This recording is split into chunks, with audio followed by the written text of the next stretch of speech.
নমস্কার, আমি দেবজ্যোতি অধিকারী ওরফে রান্তু। আপনারা দেখছেন রান্তুর ছাদ বাগান। আজকে আমি আপনাদেরকে দেখাবো ফল ধরা গাছে, মানে ফল ধরা লেবু গাছে, মানে এটা কমলা গাছ, দার্জিলিং কমলা গাছ, কি করে এই গাছের রিপোর্ট করতে হয়। কারণ এই সময়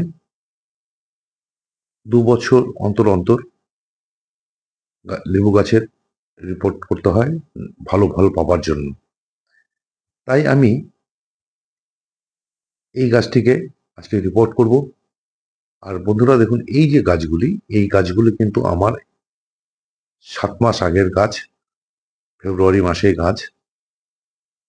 এই গাছগুলো এবছর ফল দিবে। যেহেতু 7 মাস আগের গাছ, এদের রিপোর্ট করার কোনো প্রয়োজনীয়তা নেই।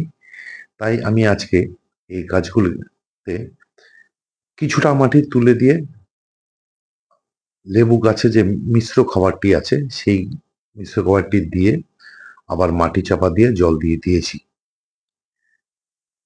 যেহেতু কমলা গাছটি প্রথম 2022 সন নভেম্বর মাসে লাগাই, এরপরে কিন্তু এই গাছটিতে কোনো রিপোর্ট করা হয়নি। গাছটিতে এই মুহূর্তে 17-18টার মতন কমলা রয়ে গেছে। তাই কি করে রিপোর্ট করতে হয় সেটাই আপনাদের সামনে তুলে ধরবো এখন। এই দেখুন বন্ধুরা, আমি টপটাকে গাছটিকে আগের থেকেই টপটাকে তুলে রেখেছিলাম। এবার এই যে টবের যে নিচের অংশ, মানে নিচের দিকটা, যে দিকটাতে বালু থাকে, বালুর লেয়ারটা দেওয়া হয়, সেই লেয়ারটাকে আমি ফেলে দিচ্ছি এবং এতে যে শিকড় টিকড়গুলো থাকবে সেগুলোকে আমি একটু ছাঁটাই করে ফেলে দিব। দেখুন বন্ধুরা, আমি কিভাবে টপটির থেকে শিকড়টাকে আলাদা করছি। মানে বালুর যে লেয়ারটা, সেই বালির লেয়ারটাকে ফেলে দিচ্ছি এবং এই যে শিকড়গুলি, এই শিকড়গুলিকে একটু ছেড়ে দিব। এতে গাছের কোনো ক্ষতি হবে না। এবার কি করব, এই যে গাছের উপরের দিকে যে মাটিটি আছে, মানে যেটা এর মধ্যে মিক্স খাবারগুলো জমে আছে, এখানে কিন্তু ফিডার রুটগুলি থাকে। আমি এটাকে চেঁচে ফেলে দিচ্ছি। এতে ফিডার রুটের কোনো সমস্যা হবে না। গাছ বসানোর পর আবার নতুন করে ফিডার রুট তৈরি হবে এবং গাছটাকে সতেজ করে তুলবে।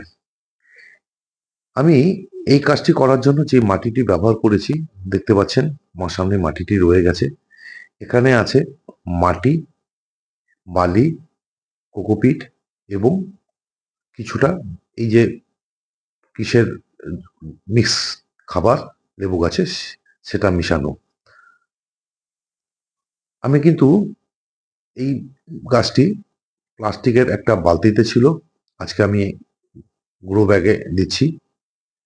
কারণ এই প্লাস্টিক থেকে বার করানোর পরে আমি একটা জিনিস উপলব্ধি করতে পেরেছি যে টবের মাটি প্রচন্ড গরম ছিল, মানে এই সূর্যের তাপে প্লাস্টিক গরম হয়ে গিয়ে শিকড় সহকারে গরম হয়ে গেছিল। তাই সব থেকে ভালো, যদি আপনারা মাটির টব অথবা জিও ফেব্রিকের যে গ্রো ব্যাগগুলো আছে সেগুলো যদি ব্যবহার করতে পারেন, গাছের জন্য সব থেকে ভালো। যাই হোক, যেহেতু আমার কাছে নেই এই মুহূর্তে, আমি এই যে গ্রো ব্যাগ, এটাও ভালো, খারাপ না, এই ব্যাগে ভরছি। কি করে মাটি দিচ্ছি দেখুন, আমি কিন্তু মাটি দিচ্ছি আর খুঁচিয়ে খুঁচিয়ে দিচ্ছি, যেন কোনো গ্যাপ না থাকে। কারণ এই গ্যাপ থাকলে কিন্তু রুটে একটা ফাঙ্গাস লাগার সম্ভাবনা থাকে। তাই আমি খুব ভালোভাবে খুঁচিয়ে মাটিগুলোকে ঢুকিয়ে দিচ্ছি গ্রো ব্যাগের ভিতরে। দেখুন, আমি যে আমার কিটে আছে খোঁচানো যন্ত্র, সেটা দিয়ে কিন্তু আমি খুঁচিয়ে খুঁচিয়ে দিচ্ছি।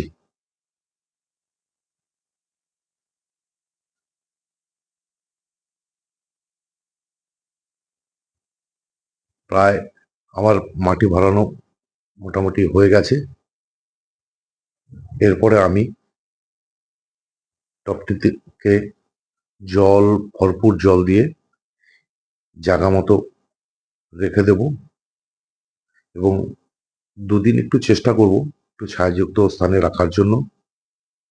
আমার এই ভিডিও কেমন লাগলো? যদি ভালো লেগে থাকে তাহলে একটা লাইক দেবেন, কমেন্ট করবেন এবং এ ধরনের নিত্য নতুন ভিডিও পেতে চাইলে আপনারা আমার যে চ্যানেল রান্তুর ছাদ বাগান, সেই চ্যানেলটিকে সাবস্ক্রাইব করবেন। আর যারা নতুন তাদেরকে বলছি আপনারা বেশি বেশি করে দেখুন। ভালো থাকবেন, সুস্থ থাকবেন, সবুজের সাথে থাকবেন।